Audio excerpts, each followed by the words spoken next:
Since I've done a live conversation with our St. Paul's page. Um, just wanted to offer some reflections today on All Saints Day. All Saints Day actually is one of the major feasts of the church. So when we think about the church calendar, we think about major feasts such as Christmas and Easter.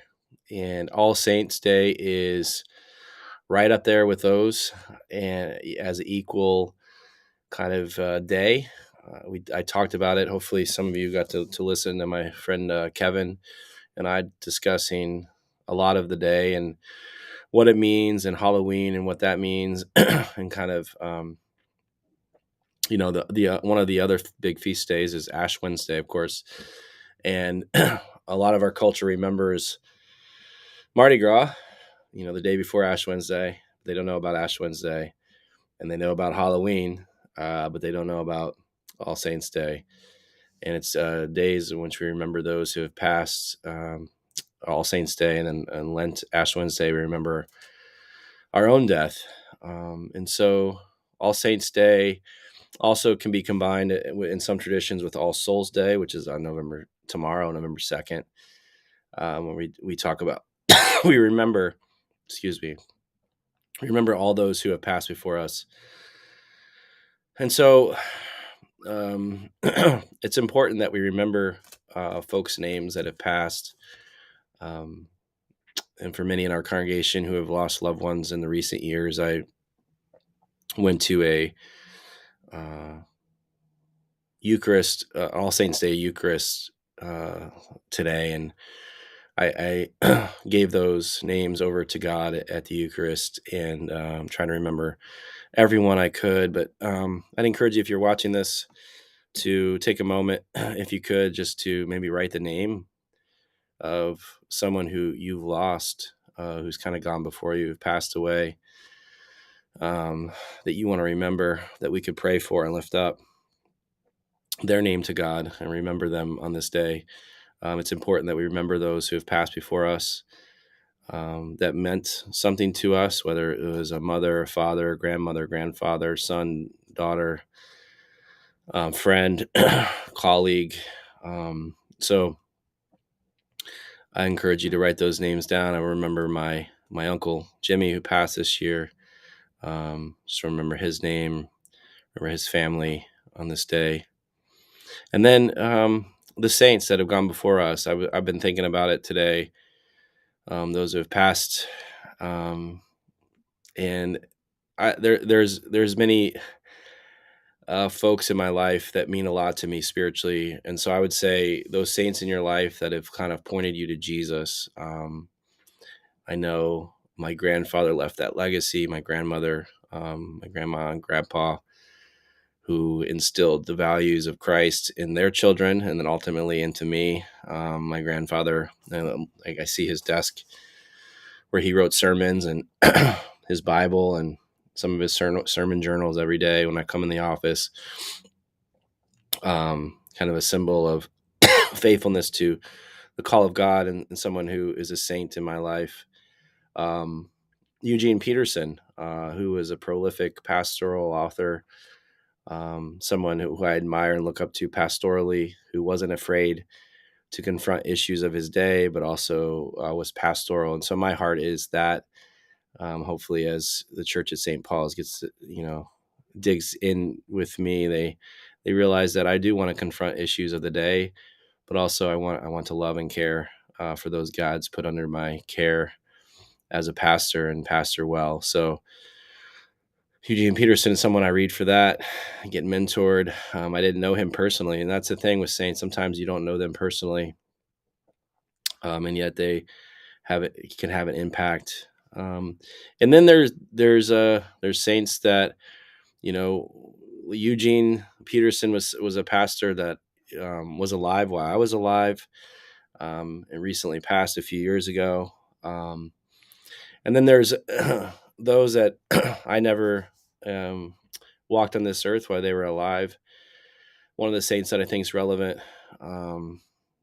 for this day and age, with uh, with everything that's going on across the world. A gentleman, some of you may have heard the name, Dietrich Bonhoeffer, I think is an important saint to remember on this day. Dietrich Bonhoeffer was someone who stood up against the Nazi regime. He was a pastor. He was a theologian. He one of the smartest men in history, in the history of the church, really. Some of his writings are still profound, and he died, I think, in his early 30s. I'm pretty sure he didn't make it to 40.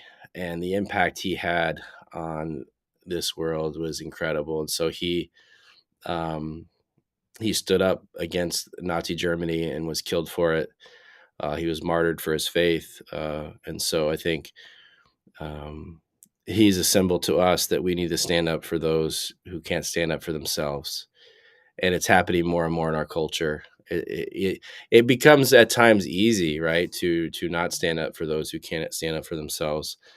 Um, it's hard to do that because those that can't stand up for themselves, the power structures of our world are not standing up for them, and so you're going to have to stand against the power structures of our world, and that can be very difficult and can cause you lots of problems. And so obviously it caused Dietrich Bonhoeffer lots of problems, and so he was ultimately killed for that. And I think he's a symbol for us in the church to stand up for the hopeless, stand up for those experiencing injustice. And it's just going to continue to happen more and more when we see the conflict in Palestine, Israel. We see our own conflicts here in America with the racial issues, with homosexuality, um, and all the rest. And God's called us, and I think Dietrich Bonhoeffer is someone we can learn from. And yeah, he stirred the pot enough where he got killed. Um, One of the saints too who lived.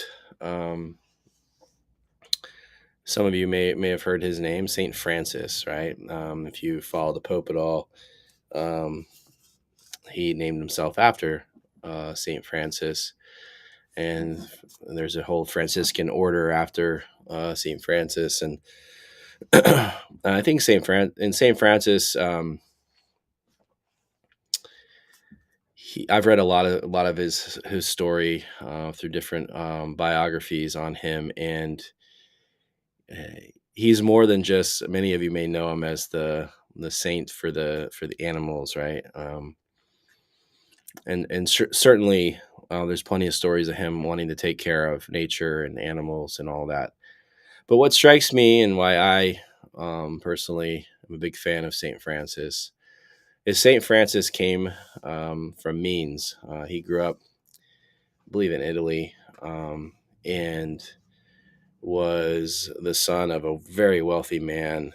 Um, and for all intents and purposes, he was going to take over his father's business. He began to do that. He was making a lot of money for himself.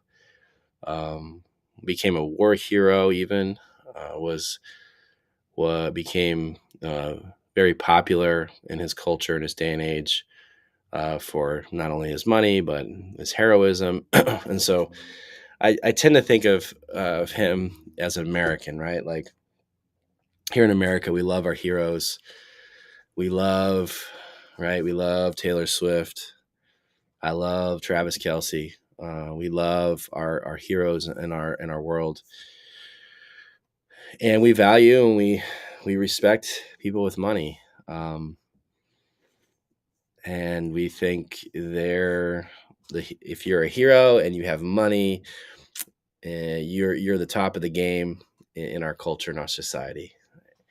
And St. Francis was that. He was a hero. He had money, and so in our culture, we'd see him as on top of the game. And St. Francis ended up giving all that up, literally.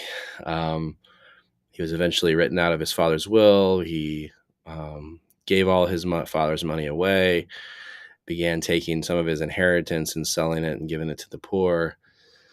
There is stories about him. He wanted to give away so much of what he had that he was just walking around naked. And eventually, he made popular the brown vestment, the brown kind of robe that you see, traditional monks kind of wear, especially in the movies. He made that popular, kind of a sack, right? Fine, I'll wear a sack with a rope around me, and that was it. That's all he possessed, and he truly put his money where his mouth was. He preached the gospel of hope, of peace, of taking care of the broken, the poor, and he literally did it with everything he had. And he began to lead a people, anew, which became the Franciscan group amongst the church. He began to invite people into living that way, and I admire him from that. It took a lot of guts. It takes a lot of guts to live that way. Christ has called us to take up our cross, to deny ourselves. He calls the rich young ruler to sell everything that they have and to follow him. And so the process of following Jesus is to do what literally St. Francis did, is to sell everything, to give everything away for the sake of Jesus. And so all of us in some sense have to confront that reality as we follow Jesus. And St. Francis gives a stark example. Now, I don't necessarily think that we're all called to do what St. Francis did, but in fact, some of us might be. But how do we view our possessions? How do we view our life? I think the story of St. Francis can be a great metaphor and symbol for us to live that way and adapt different things and confront different realities of how we spend our money and how we spend our time in our lives. And maybe for some of us, maybe God will put us on that journey to live as St. Francis did.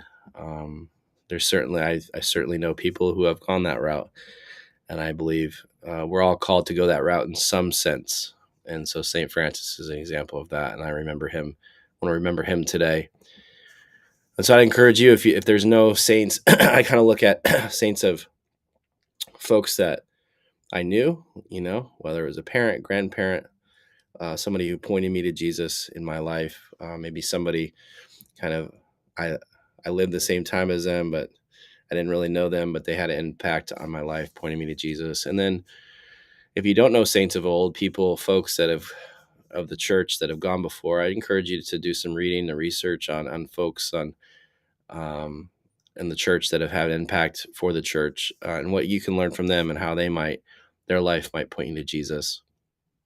And then circling back to where I started, taking today to remember those saints in our life who have passed over the last couple of years, who we want to remember. And I encourage you to spend some time remembering them today in prayer, lifting them to God.